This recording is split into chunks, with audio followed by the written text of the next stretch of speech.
innovation rate at saka innovation ratio. So, isang vlog na lang. So, yung innovation rate is yung contribution ng innovations mo o ng mga na-invento mo o mga ginawa mo sa kinikita ng kumpanya mo. Sa mga tech companies, yan, tinitignan nila yung innovation rate na yan as a measurement of their innovation. So, ano mo, sa Microsoft, sa Google, yan ang tinitingnan nila.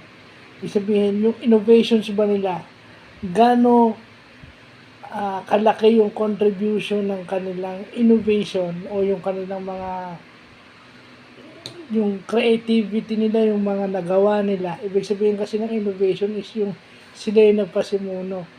Gaano yung kinocontribute ng innovations nila o mga na-invento nila o mga na-develop nila sa kanilang kita o sa kanilang revenue. Yun yung innovation rate. Pag sinabi mo namang innovation ratio, yun yung number, specific number ng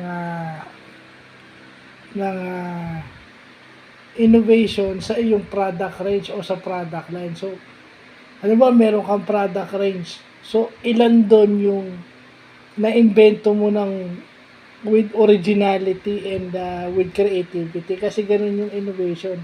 With originality and creativity. So, express as percentage yung yung innovation ratio kasi times 100. Okay? Express as percentage yun. And yun yung certain percentage ng innovation dun sa product range mo. So, yun yung importanteng nalalaman natin. O yung measurement ng innovation lalo na sa companies. So, yun lang po.